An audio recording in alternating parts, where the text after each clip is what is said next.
Amigos, amigas de Epistemología de la Creatividad, estamos en una nueva charla, en esta ocasión con Indira Sandoval, activista, feminista, defensora de derechos humanos y pues un largo etcétera. Ella ha trabajado temas como el feminismo, la igualdad sustantiva, en fin, entre otros proyectos, también en realidad es gestora. Entonces, bueno, pues Indira, ¿qué tal? Un gusto tenerte por acá. Hola Andrés, gracias por la invitación a este canal. La verdad es que les he seguido algunas otras charlas que han tenido y para mí es todo un gusto poder estar con ustedes. Perfecto, pues muchas gracias. Bueno, vamos a empezar con la primera pregunta. ¿Cuánto tiempo llevas dedicándote a este tema del feminismo, de la defensa de los derechos humanos? ¿Cómo iniciaste ahí? ¿Y cuál crees que sea la relación entre feminismo y creatividad? Sí, bueno, ya tengo un ratito en esto, yo creo que serán 20 años, si considero como que desde los 15 estábamos ya en procesos de defensa de derechos humanos de las juventudes, reconociendo que el adultocentrismo es una manifestación también del sistema de opresión. Bueno, pues el poder colocar ahí algunos temas y siempre con el acento y las gafas violeta bien puestas de colocar siempre la relación entre género, derechos humanos, igualdad sustantiva y los contextos socioculturales que esto implica en una interseccionalidad. Eso por un lado. Y por otro, la relación de la creatividad y el feminismo es sumamente íntima, puesto que al movimiento feminista lo ha distinguido esa innovación incluso en las formas de protesta, en cómo hacer visible lo invisible o lo invisibilizado, ¿no? Y entonces en esta creatividad, si bien el origen del movimiento siempre ha sido, aunque ahora se espantan mucho de ver bardas pintadas o vidrios rotos, ha sido también históricamente una forma de protesta muy genuina desde el tema del sufragismo, los derechos laborales, los derechos civiles, los derechos políticos, los derechos sexuales, y creo que cada vez más han sido más innovadores. Ahora vemos cosas como muy simbólicas, por ejemplo, para referirnos a los derechos sexuales y reproductivos, el pañuelo verde, que en principio muy simbólico, pero eso también, y yo creo que ha logrado otras cosas, por ejemplo, la despenalización social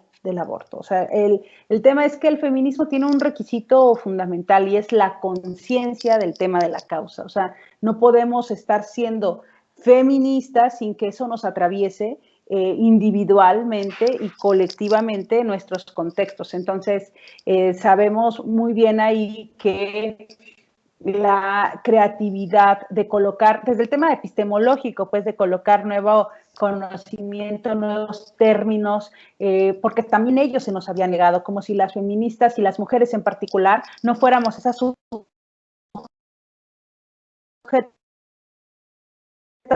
políticas, todos nuevo conocimiento basado en otras estructuras. Y este primer comentario lo quisiera dejar este primer saque con un término muy importante que tiene que ver con la despatriarcalización. O sea, no solamente vamos por la feminización de las causas y de nuevos conceptos y crear nuevo conocimiento, sino también de desmontar lo que ya está. De la despatriarcalización, dicen nuestras hermanas bolivianas, que es a hombres y mujeres lo que la descolonización a los pueblos. Y entonces ahí en despatriarcalizar el pensamiento y la acción, también el feminismo ha hecho de la creatividad, de la innovación, herramientas que nos lleven a derivar en una nueva epistemología, que ahorita está muy amenazada y bueno, ya les comentaré al respecto el por qué consideramos que incluso epistemológicamente es un epistemicidio lo que está sucediendo con el tema de las mujeres. Ok, aparte. Ahorita les comento. Muy bien, muy bien. Pues sí, coincido contigo. Esta parte de la creatividad, yo siempre me he visto que un poco lo que hemos visto aquí con otros expertos en otros temas, pero sí en concreto en la creatividad, es el nivel de propuesta. Y creo que eso también es una de las fortalezas de este movimiento feminista. Hay demasiada propuesta a nivel social, a nivel teórico, a nivel ideológico, etc., etc., ¿no?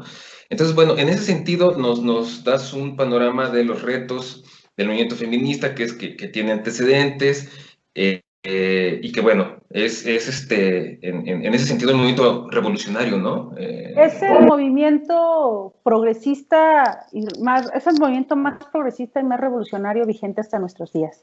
El movimiento feminista por excelencia se ha distinguido por el argumento porque en sí mismo es una postura y una propuesta política en todos los sentidos. El feminismo ha sido radical y contestatario. Por ejemplo, ahora que escucho mucho el tema de lo liberal y lo radical, yo digo, es que el feminismo que no sea radical no es el feminismo. Ha sido una apuesta que coloca un parteaguas en todos los sentidos, coloca una nueva propuesta económica, un nuevo contrato social, político, una apuesta distinta en relación a la dinámica con la naturaleza y el medio ambiente, una propuesta distinta en las relaciones sociales, culturales, ambientales, interpersonales, sexuales. Ha planteado una forma distinta de ver el mundo. Entonces, el feminismo no solo se reduce a un pensamiento en favor de los derechos humanos, un pensamiento político, filosófico, crítico en favor de los derechos humanos de las mujeres, sino reconocer a las mujeres como sujetas políticas en todos los sentidos. Es decir, sería muy patriarcal que un planteamiento feminista se dedicara solamente a lo que el patriarcado ha destinado, que son temas de mujeres, ¿no? Entonces, o sea, nos interesa la energía, nos interesa la justicia, nos interesa la economía, nos interesa ver en toda la magnitud, todas las cosmovisiones y sin trastocarlas, porque el feminismo también ha sido un movimiento anticolonialista y anticapitalista. Entonces, es totalmente antipatriarcal el pensamiento feminista. No podemos pensar que el pro igualdad o pro mujer en favor de la economía, pero que no derroque otro tipo de estructuras de dominación y de control, o que se metan en la parte cultural contra un tema colonialista, pero que no trastoque otras esferas que también son de opresión, como la parte económica, social, política, cultural. Entonces ha sido una amalgama de las causas más justas y decirlo con toda claridad, que cuando el feminismo plantea esto, cuando una mujer avanza, no hay hombre que retroceda. O sea, jamás lo hemos hecho en detrimento de los derechos humanos de nadie más. Ok, muy bien. En ese sentido, ¿cómo ves el panorama mundial y también en México del movimiento feminista? ¿Nos puedes dar algún escenario, algunas Claro que sí. acercamiento? Esto que decía de que es el movimiento más vigente y revolucionario hasta nuestros días, tiene que ver, y también poder colocarlo, porque es el único movimiento que le ha sobrevivido a todas las crisis, y esto tiene que ver con la claridad política. ¿A qué me refiero? No solo estamos ante una crisis sanitaria, sino ante una crisis económica, ante una crisis ideológica, ante una crisis política, y en medio de todas esas crisis todo el mundo se puede confundir, porque es muy endeble sus argumentos, y como lo decíamos, al feminismo lo distingue la claridad y la contundencia política, porque tenemos muy claras las bases hacia dónde están los cambios estructurales, o más bien conocemos las causas estructurales que sostienen en la actual crisis capitalista, neoliberal y demás. Entonces, el feminismo le sobrevive a todo ello, y quisiera poner en relación, a lo mejor no mundial, pero sí regionalmente, el tema. Por ejemplo, estamos ante gobiernos en América Latina con una andanada de la ultraderecha que vino a derrocar todo lo que se había ganado en el Cono Sur, en Centroamérica y en otras regiones, y México representaba, digo representaba porque ya no lo representa, era como esta utopía permanente de sí, un día y cuando llegue la verdadera transformación ya todo va a cambiar, y realmente ya no lo representa, sino se suma a este tema que ha avanzado el humanismo versus el feminismo como una metanarrativa instalada que despolitiza a los sujetos políticos como de sujetos de derechos humanos. Entonces estamos frente a que avanza la parte de provida, que más bien son antiderechos, a que avanza la despolitización de la agenda y se le coloca la responsabilidad a los ciudadanos, a las ciudadanas, especialmente a las mujeres, así de abrazos, no balazos, perdona a tu prójimo, que te cuide tu abuela, la familia mexicana es fraterna, las llamadas de emergencia son falsas, citando más a la Biblia que a la Constitución, hablar de moralizar la política, etcétera. Eso, en conclusión, es la despolitización y el despojo, por eso me refería hace rato del epistemicidio, el despojo total, de por sí nos han deshumanizado, permanentemente nos han tratado como subhumanas, como si fuéramos la otredad y no alguien igual, también en eso mucho se basan los feminicidios, porque nos matan desde ahí, desde que somos diferentes, ¿no? Tú eres lo otro, se confunde lo masculino con lo universal. Entonces, esta parte del epistemicidio me quiero referir a que ha avanzado mucho lo neutro y que se confunde como con lo progre de las personas. Como somos bien progresistas, ahora hablemos de las personas, de todes, porque pues somos iguales.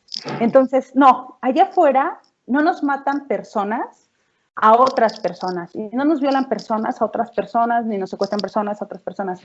Nos matan hombres con el privilegio de ser hombres en un sistema patriarcal que está totalmente ligado a sistemas colonialistas y capitalistas. Y nos asesinan y matan a mujeres que habitamos cuerpos genitalizados, cuerpos sexuados, de formas específicas, y entonces por ser violables, por ser preñables, por ser... hay una correlación ahí de dominación y de poder, como bien dice Rita Segato, que cualquier acto de violencia, y especialmente violencia sexual, no está basada en el placer de ninguna manera, sino en el control, en la dominación de los cuerpos, que viene a ser esta colonización de los cuerpos, también invasión de los cuerpos y demás. Entonces, ahí el tener esta claridad política, a eso voy hacia el escenario que me pedías, el tener esta claridad política es el feminismo, quien viene a evidenciar esos vacíos de los partidos políticos, de los gobiernos, de las fuerzas políticas y demás, y a colocar en relieve que esas crisis de las que se están enterando ahora con la pandemia solo se agudizaron y quedaron al descubierto, pero ya estaban ahí. O sea, estos despertares políticos de los que se habla, pues las feministas nunca hemos estado dormidas. O sea, nosotros no nos despertaron. Más bien, qué bueno que se están dando cuenta de su fracaso como sistema político, económico y demás, pero nosotros, o sea, y tampoco nos pueden responsabilizar. O sea, lo digo incluso, o sea, imagínate de qué democracia hemos estado hablando si apenas vamos hacia el primer proceso con paridad en la Constitución que se las fuimos a ganar a los tribunales. O sea, el desmadre que entiendan como Estado, ese no lo hicimos nosotras. Para pronto. No lo hicimos nosotras, entonces su fallido Estado pues les colapsó en las manos. Entonces, en este momento de la pandemia que coloca como relieve las otras crisis, pues decir que las verdaderas comorbilidades, pues no es ni la diabetes ni la hipertensión, las verdaderas comorbilidades del COVID pues es la desigualdad, la discriminación, la injusticia social, el tema de la precarización de los trabajos y el tiempo, especialmente de las mujeres, que las mujeres en este momento estamos siendo esos brazos extendidos de la Secretaría de Educación Pública o del INSABI o del IMSS o demás, porque sobre los hombros y los cuerpos de las mujeres donde históricamente ha estado recargando, y si esto se está soportando es gracias a otros temas, pero ahí es donde el feminismo dice: generemos una condición distinta para no volver a la normalidad. No hablemos de una nueva normalidad, porque en la normalidad, por el simple hecho de ser, está el problema. Ahí está el problema, ahí está la discriminación, ahí está la injusticia, ahí está la violencia. Entonces el feminismo, al convertirse en eso ahora ya trayéndolo a México, es el único movimiento capaz de poder increpar al Estado, de poder increpar a las fuerzas políticas y de decirles están perdidos y no entienden una O por lo redondo. El tema del bienestar social no puede comprenderse sin derechos humanos. No hay justicia social si no hay justicia para las mujeres. No hay paz social si no hay paz para las mujeres. Y voltear a que se voltee a otro lado la política social. Y ahí en la política social entran nuevos pilares. Ya no solamente podemos hablar de educación, de salud, de vivienda. Ya está el tema de los cuidados. Ya está el tema de la redistribución y el uso equitativo del tiempo. Ya está ahí el tema del reconocimiento a la paridad sustantiva en todos los ámbitos y que además los violentadores no lleguen a las tomas de decisiones, como es la 3 de 3 contra la violencia que hemos estado. O sea, ya hay otras apuestas. Ya no solamente los que queremos participar políticamente, sino queremos participar libres de violencia y en igualdad de condiciones y así bonitos y de buen modo, por favor, todo. Entonces, creo que ya son otros. Y eso es, ¿quién ha sido capaz de poder colocarlo? El feminismo, como única y genuina oposición y como única y genuina fuerza política, porque las demás son maquinarias electoreras, ya no son fuerzas políticas que representen un proyecto, no lo tienen, que nos lo presenten, no nos representan ni quienes están en las instituciones en este momento, ni la oposición, si es que eso existe. Ok, hablas de un movimiento feminista muy fuerte en México, América Latina. ¿Qué pasa ¿Qué pasa en otras partes? Estados Unidos se escucha poco. ¿Qué tipo de... eh, entiendo el contexto particular de América Latina, pero en otros contextos, ¿qué has escuchado por ahí? Yo creo que nos impacta, pero no de una forma igual. Es decir, en otras regiones ha habido un avance sustantivo en los derechos humanos de las mujeres y eso implica que tengan puentes firmes y claros, como las políticas públicas y los presupuestos, que les permiten acceder a esos derechos de manera diferenciada que a nosotras. Si no es que ya en otros momentos ya haya un planeta o un continente o una nación distinta donde se puede ser mujer sin ningún problema, y las hay, y hay que revisarle sus índices de crecimiento interno y de desarrollo. El tema es que hago énfasis en América Latina porque pues estamos frente a un desmantelamiento de políticas públicas, una ausencia de políticas públicas, una reducción muy marcada de presupuestos y además esta amenaza, la de la despolitización de los derechos humanos de las mujeres. Por eso hago énfasis. En el tema de Estados Unidos, me parece que todavía tienen un reto que enfrentar, y no los coloco por mejor o peor que nosotros, sino me parece que estamos ante la ultraderecha organizada, están librando esta batalla de nuevamente la confrontación racial. Y no es que en México no exista o en América Latina no exista, sino que se vuelven mucho más paupérrimas las condiciones, o sea, totalmente precarizadas, de sobrevivencia y de supervivencia, y a eso también me refería hace rato que te decía, por un lado el epistemicidio y por otro lado la muerte de las mujeres de Estado, es decir, el feminicidio no solo es el acto violento que arrebata y termina con la vida de las mujeres, sino está tan precarizada la vida que no podemos aceptar que nos digan como no te mato, no te torturo, no te desaparezco, no te violo, pues agradece que respiras, aunque ganes menos. Agradece que respiras, aunque se te acose diario. Agradece que respiras, aunque se subestime, se te discrimine. Entonces, todas las violencias, de alguna manera, mientras no se nos reconozca como sujetas políticas y sujetas de derechos en plenitud y en igualdad de condiciones, con la dignidad salvaguardada, nos van a colocar en un riesgo feminicida permanente. O sea, todos los días se mina de alguna manera la vida de las mujeres. Pareciera que hay una andanada por la expulsión de la humanidad de las mujeres, así de ese grado. Oh, no, pues muchísimas gracias, sin duda, pues una realidad, ¿no? Una realidad difícil en América Latina. Pero bueno, a pesar de todo, hay propuestas, hay comunicación, hay activismo. Y entre estos proyectos, por ejemplo, tú traes el de las Constituyentes MX. ¿Nos puedes contar un poco de eso, por favor? Claro que sí. Las constituyentes nos fundamos en 2016, estamos cumpliendo este mes de febrero 5 años. En febrero de 2016 acudimos al llamado de la historia de la reforma política que mandataba que la Ciudad de México generara su propia constitución. Y entonces el llamado a la historia, decimos, es nunca más una constitución sin no estuvimos en 1824 ni en 1917, como no hemos estado, insisto, en la toma de decisión. Entonces, para nosotras era muy importante estar en la configuración de un nuevo marco jurídico donde ya estuviéramos mujeres con derechos plenos ahí, porque no es que en otros procesos no hayamos participado, sino que nuestra contribución no se reconocía, nuestra contribución en cualquier estructura partidaria, campesina, laboral, sindicalista, universitaria, la contribución de las mujeres ha sido sustantiva en todas las arenas. Sin embargo, no ha sido reconocida. Y en la parte política y política electoral, para referirme de manera específica, pues somos la base, somos el territorio, somos la mayoría, pero no necesariamente las que estamos ahí representadas. Entonces, y vuelvo a la precarización, somos la mayoría de la población, la mayoría de la lista nominal, la mayoría de todo, pero no la mayoría politizada. Y no somos la mayoría politizada porque antes que estemos en ejercicio de nuestra autonomía política, siempre estamos permanentemente en la disputa de nuestra autonomía física y de nuestra autonomía económica, factores que limitan, que de verdad podamos apostar para una democracia no solamente participativa y representativa, sino sustantiva en todos los sentidos.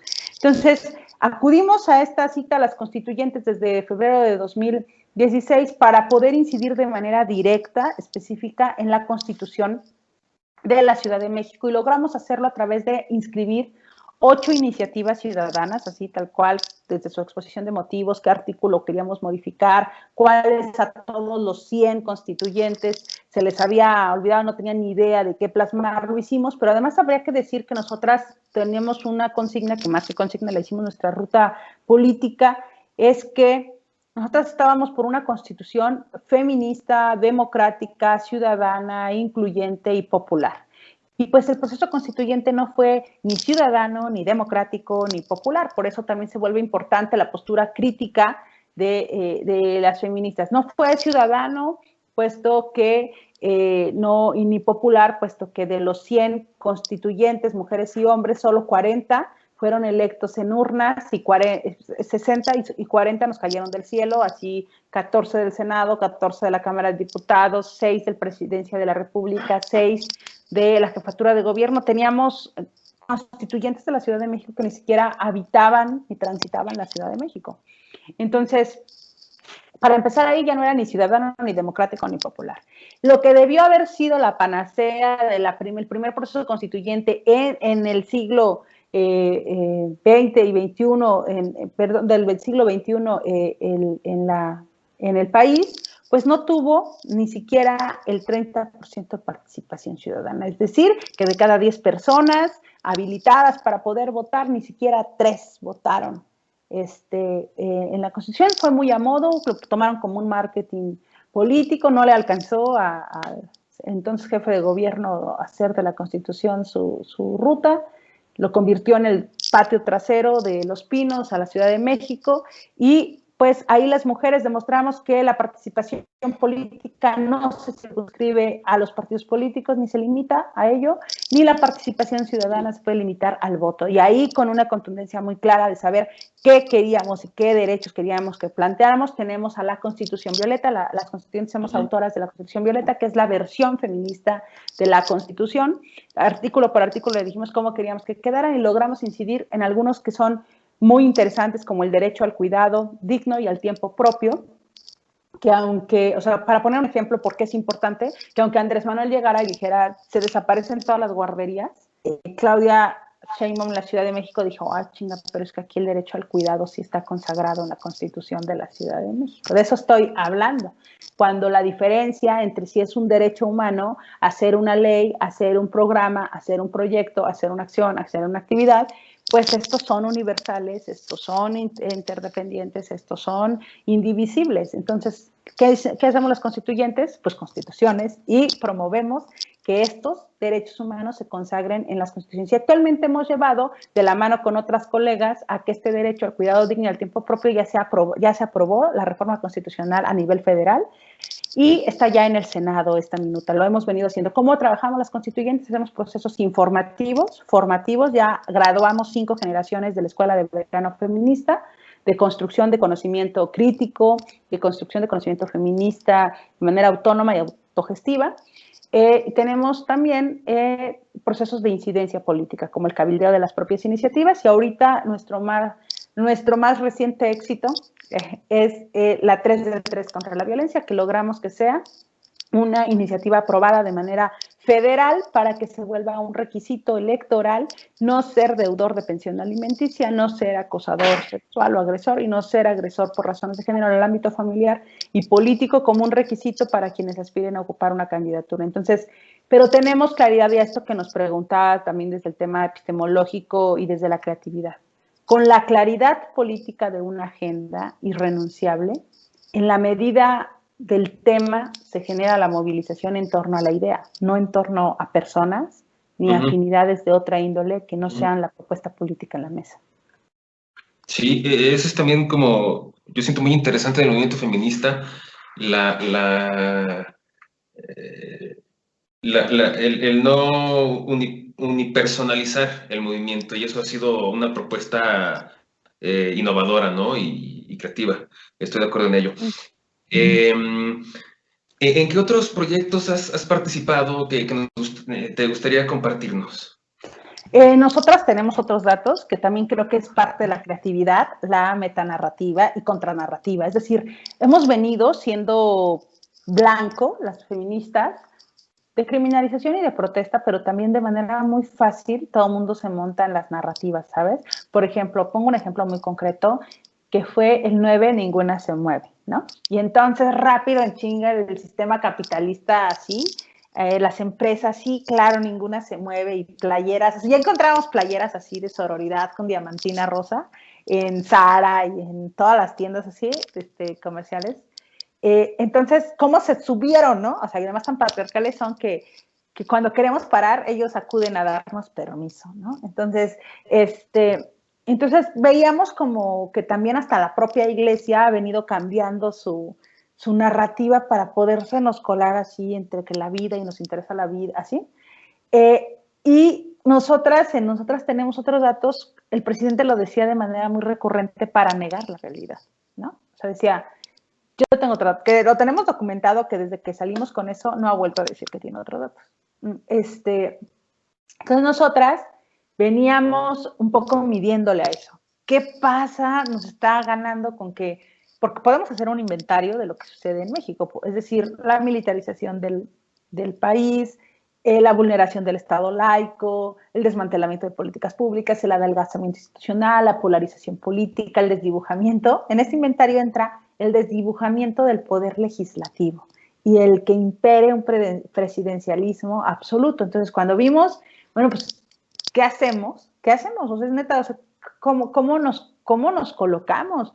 Entonces, el movimiento empezamos a articularnos, a observar esas narrativas, a qué estaba pasando en el legislativo, qué estaba pasando en el ejecutivo y en otros poderes, y decidimos que nosotras, las que tenemos otros datos, somos nosotras.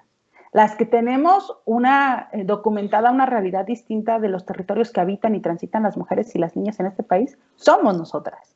Y que además teníamos que sacarlo a la luz y que no nos conformábamos con un 25 cada mes, ahí a ver si se querían poner el moño rosa, naranja o violeta en la solapa y querer decir algo en torno a nosotras. Nosotras decidimos hacer una conferencia, a lo mejor no diaria, pero cada lunes. Decir, nosotros tenemos otros datos y esta es nuestra conferencia de prensa.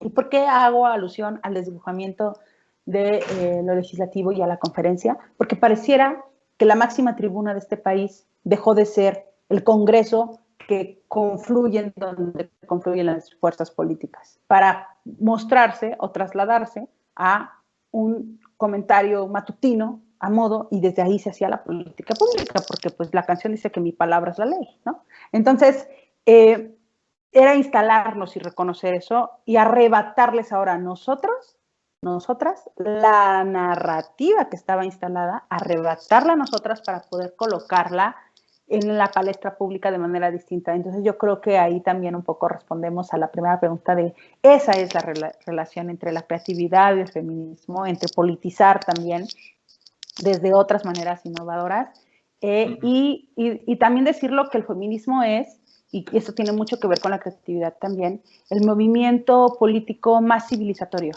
más pacífico. Las mujeres feministas no solamente luchamos contra la violencia, sino trabajamos por la paz. Pero una paz que esté basada, la paz no es la ausencia de guerra, o no solo la ausencia de guerra, la paz es la digna y plena satisfacción de nuestros derechos humanos y libertades. Entonces,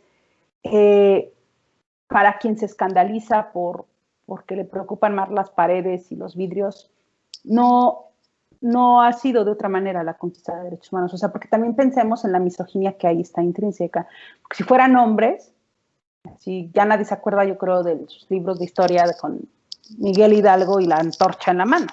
Pero como somos mujeres y no lo hacemos de una forma educada y de buen modo, porque calladitas nos vemos más bonitas, pues ahí quien se muestra la misoginia no solamente sistémicamente, sino también de la sociedad en su conjunto. Entonces, no ha sido fácil, Andrés, pero hemos estado participando en proyectos que permitan no solamente un cara a cara con el Estado, que así ha sido, el Estado nos ha contestado y nosotros a él, es decir, sí logramos meternos a ese nivel, o sea, al grado que nos pudo contestar, son infiltradas, nos ha declarado públicamente sus enemigas, ¿no? Y creo que no entiende, o sea, no entiende que no entiende, o sea, declarar la guerra a la mayoría de la población, pues está complicado. Pero lo otro es que nosotras no solamente vemos el cara a cara como un tema político frente al movimiento, sino también cómo contribuimos a que otras mujeres e incluso hombres y se sensibilice a la sociedad en su conjunto que lo que está pasando no está bien. Y aprovecharía el espacio para decir que no esperen a que le suceda a algo, a alguien muy cercano, para entonces ser afín al movimiento, porque ha pasado que desde el que tal vez en este momento eres quien se indigna por un edificio, por un vidrio, o quienes nos silban el claxon cuando cerramos una calle. No queremos tenerte al lado, porque nos ha pasado, que las filas de la defensa de derechos humanos se hayan engrosado por las madres, hermanas, hijos de las víctimas. Y segura estoy también que ante la impunidad y la indolencia del Estado de no hacer nada ante un caso de violación de derechos humanos, vas a querer quemarlo todo y romperlo todo. Entonces, creo que también, por un lado, es la acción del Estado, pero por otro lado también de la sociedad en su conjunto. No, pues, gracias y por supuesto, bienvenida a el espacio, ¿no? El comentario. Y bueno, ya para ir cerrando, por ahí hablaste de la Escuela Feminista de Verano, cuéntanos un poquito de eso y también cómo ves la relación entre feminismo y educación. Ay, claro.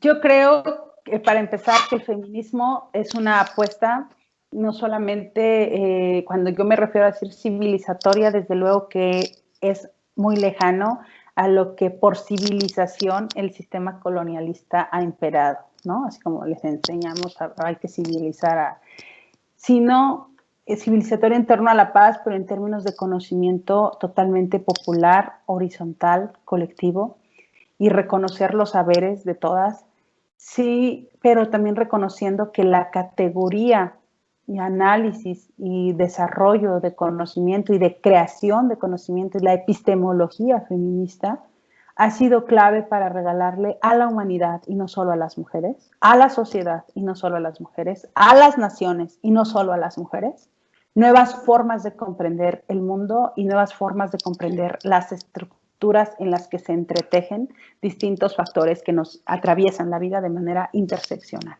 En este sentido, la escuela de verano se coloca en tres grandes categorías. Uno, como una apuesta contestataria a este sistema colonialista, capitalista y patriarcal. Es decir, nosotras somos capaces de crear, generar el conocimiento, compartir el conocimiento, colectivizar y democratizar el conocimiento descentralizado y socializado.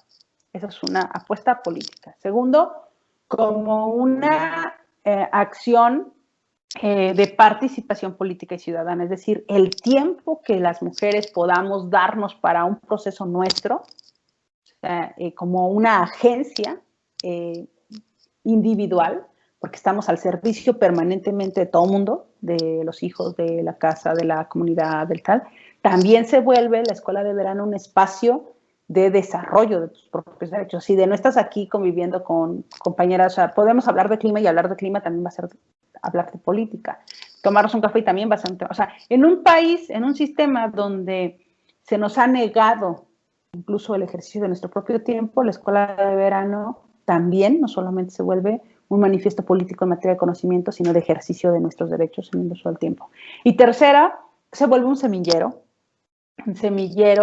de incidencia política, porque lo que hacemos en la escuela de verano es que posterior a que se termina, bueno, decir que es de manera gratuita, que hemos graduado 4 generaciones de manera presencial, cada generación de entre 200, 250 participantes, hemos tenido hasta 300 y algo, y esta vez que la virtualidad permitió otro tema, graduamos a más de 1000 compañeras y que fueron de las 32 entidades del país y de 8 diferentes países de la región. Entonces, no solamente tiene que ver con, es una escuela de conocimientos y un tema de uso del tiempo equitativo, sino también es que la formación política y la formación política feminista es fundamental para el desarrollo de los liderazgos de las mujeres.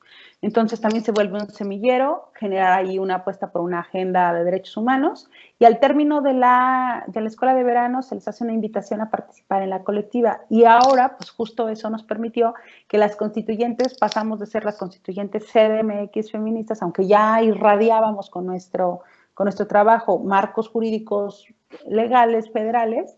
Ahora pasamos a ser las constituyentes MX feministas porque, bueno, pues ahora tenemos representatividad o representación en por lo menos 28 entidades del país. Entonces, eso hacemos en la escuela de verano feminista, construimos este tema de conocimiento, pero desde una visión crítica de género y de clase que no vienen en paquete, que siempre hay que poner los acentos en donde hay que ponerlos.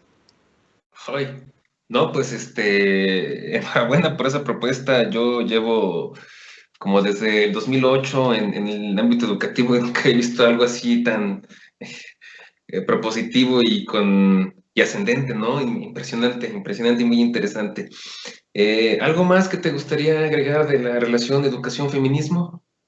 Sí, que el tema educativo no lo traslademos o no lo institucionalicemos tanto, ¿no? Creo que la parte de la educación también tiene que descentralizar muchos de sus estructuras basadas en esta parte de reconocer el conocimiento popular, la educación popular, la educación horizontal, la educación que deconstruya lo que todo mundo se ha planteado que son los ejes fundamentales. Lo digo porque revisando disciplina por disciplina, nos podemos ir, no sé, a la historia, a la psicología, a la economía, a la disciplina que quieran, pues resulta que ha sido sin nosotras, no hemos estado ahí, ¿no? O sea, no tenemos a la mano, si te pregunto en este momento, y no es examen, Andrés, pues te pregunto, a ver, dime 10 filósofas, 10 historiadoras, 10 químicas, 10 físicas, no estamos las mujeres. Entonces, ¿qué agregaría yo a que despatriarcalicemos el pensamiento y la acción? Pero eso también se basa por reconocer el conocimiento y los saberes que históricamente nos han dado las mujeres. Y ahí en la parte epistemológica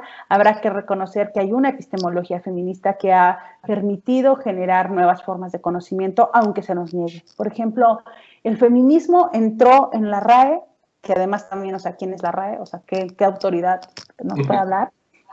Entró en 2015. El tema de sororidad lo seguimos disputando, pero hay otros, o sea, Cantinflas, quién sabe desde cuándo estaba, o sea, qué cosa sí es válida, qué cosa no es válida, quién valida y quién no valida el conocimiento de las palabras. Entonces, a eso me refería por desinstitucionalizarla y que popularicemos más el conocimiento, porque justo ahí son las raíces de temas tan fuertes como el colonialismo, que tanto afectan a la pérdida de cultura, y la cultura cuando se pierde genera la pérdida también de cosmogonías y cosmovisiones que desdibujan, y en este caso nos han desdibujado siempre a las mujeres. Entonces yo agregaría que habrá que seguirnos despatriarcalizando en el pensamiento y en la acción para construir una educación más igualitaria, una educación más universal, más plural, más diversa, y que se genere esta educación en contextos libres de todo tipo de violencia. Eso sería todo, y muchas gracias por la invitación y por permitirme compartir que desde luego la imaginación, la innovación, la creatividad tienen sentidos muy íntimos con el feminismo, y que nunca se nos agote, que nunca se nos acabe esa creatividad para por seguir cuestionándolo todo, quemándolo todo e irrumpiendo los espacios que por derecho nos corresponden. Indira, muchísimas gracias por tu propuesta, por tu lucha y por tu horizontalidad. Muchas gracias a ustedes. Honor tenerte aquí. Gracias. Muchas gracias, Andrés. Hasta luego.